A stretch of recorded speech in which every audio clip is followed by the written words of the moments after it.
Hi Scorpio and Scorpio rising, welcome to your reading for Pluto shift into Aquarius.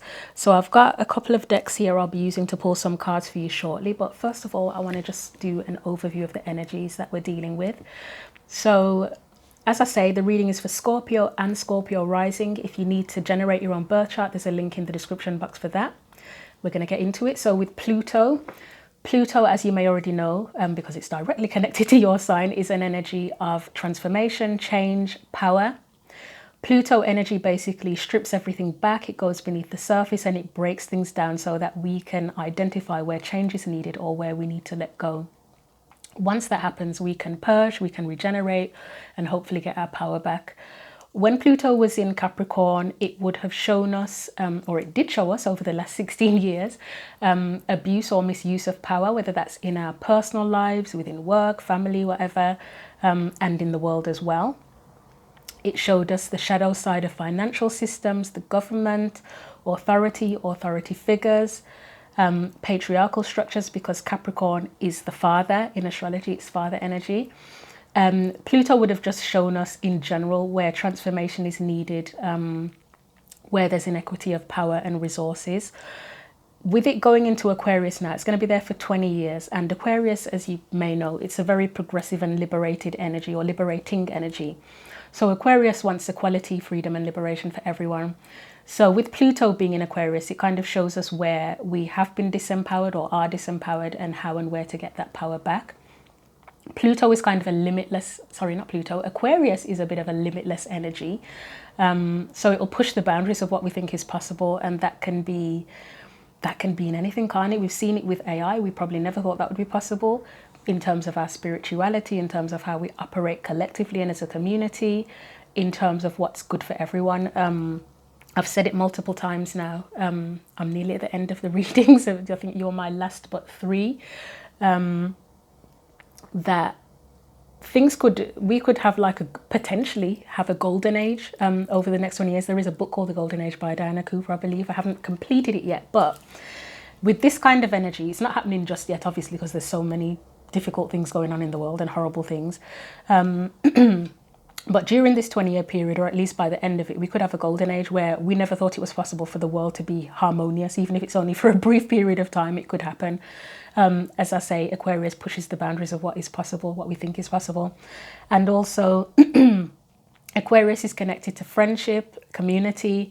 So I can see it happening already, but it's probably going to test our friendships and communities a lot more, where we start to see the cracks and the red flags, even where even if it's friendships or communities that we've been perfectly fine with for a long time, we start to notice things where it's like, you know what, I'm not happy with that. Even if the same thing has happened for a long time, we just have a realization that I don't like that, I'm not happy with that. And then we can either transform those friendships and communities, repair them, heal them, or we decide, yeah, it's not for us. I need a new community or whatever. So for Scorpio and Scorpio rising specifically, when Pluto was in Capricorn, it would have been in your third house, which is Gemini, connected to Gemini energy. So you would have probably had themes, changes, recognizing imbalances of power around themes to do with communication, how you communicate, who you communicate with, conversations, thinking, the way you think, learning and the way you learn, matters coming up with relatives, neighbors as well, potentially people that you work with even. So things would have changed or transformed, or you recognize imbalances of power there. And now that Pluto is in Aquarius, it's in now. I keep saying it's going because I just can't believe it's in there already, because I waited for so long for Pluto to shift. Long story behind that. But it's in your fourth house now, and the fourth house is connected to Cancerian energy. So that is your roots, your ancestry, your family, your mother, your relationship with your mother, things to do with your home, your emotions, what makes you feel safe and secure, your emotional security. So changes, transformation, recognizing imbalances of power or taking your power back could happen in those fourth house areas of your life. And as I said that, the timer on the camera said 444. That's going to be confirmation or something for someone out there. But anyway, so we're going to get the cards out now and have a look. I just want to ask the cards, what does Scorpio and Scorpio rising need to know as we move forward with Pluto now in Aquarius in your 4th house and in your 4th house as well? So what does Scorpio and Scorpio rising need to know with this shift? Yours are doing what Taurus's did. Taurus did not want to come out. It took me a good couple of minutes to get Taurus's cards out. And I felt reluctant, and then the card told me exactly why. I mean, Cancerian energy with that 4th house is it's a protective energy, isn't it? And then Scorpio can be connected to things hidden beneath the surface, so secrets, that kind of thing. Let's see what you've got. You have transgression, flaws, contradictions, mistake. So the first thing I would say, with Pluto being in your 4th house and going into your ancestry and stuff like that, it could show where mistakes were made by those who raised you. I mean, mother comes up specifically, but it's your whole roots, your whole family background. Mistakes there, like more attention is being given to that. But it's for the purpose of recognizing the problem so that you can experience a rebirth, purge, regenerate, take your power back. What else? Oh wow, that's beautiful energy. That is very beautiful energy. 3 of Cups and the Star.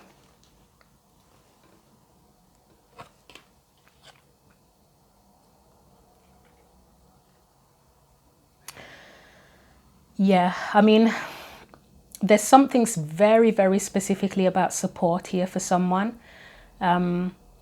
Community can come into it as well, but it'll show you where, I would say, one thing that's going to come up significantly over the next, because I think I mentioned the whole 20 years Aquarius, Pluto being Aquarius for 20 years.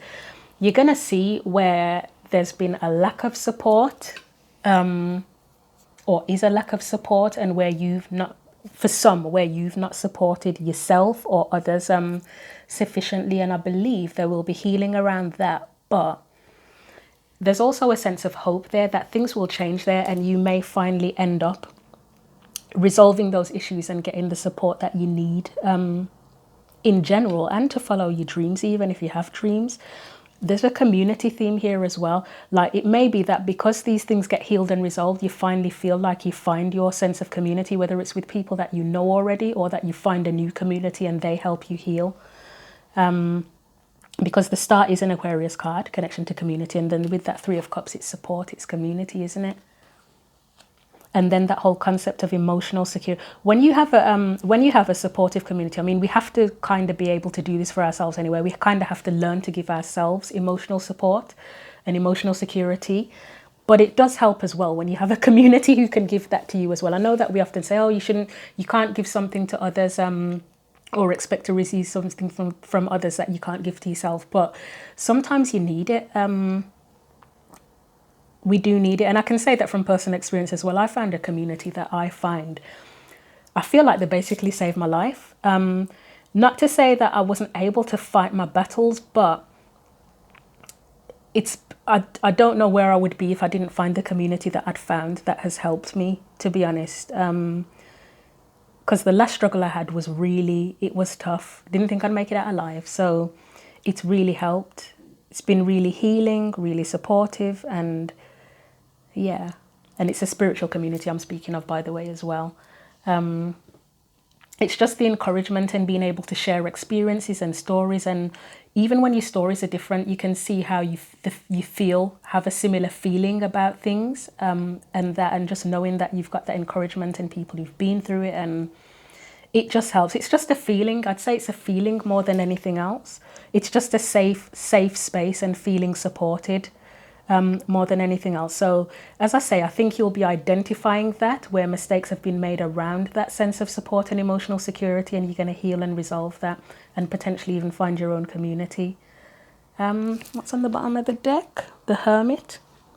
So there probably will be a bit of a deep dive. Oh, okay, I get that. You've got the Hermit and the Justice card. So this is where you would have been on your own, actually. With the Hermit card, it would have been where you're on your own. But there's something here with the Hermit and the Justice card. I wasn't meant to be doing this with the cards. I was meant to just get one oracle card and one tarot card for each, and it hasn't worked out that way for some of the signs. It's almost like because you have that support, you gain or achieve, or however it is you get that emotional support and security, especially if the others are involved. It makes you feel stronger by yourself as well, with the Justice card and the Hermit. So like you finally get what you need. I'm not 100% sure how, but it's like you finally get what you need to feel secure by yourself. I almost wish I could do a in-depth reading on this, but these videos are meant to be short. So, but this is quite fascinating energy. But it's in recognizing where the mistakes were made that you can identify how to move forward. That's something that I will say. So I'm going to leave that there for you. Thanks for watching. Go to the description box if you want to generate your own birth chart. The link is there. For personal readings, for the daily written tarot card readings as well, that's there. I'll be back for the in-depth December readings, monthly readings shortly, soon. And until I see you again, take care.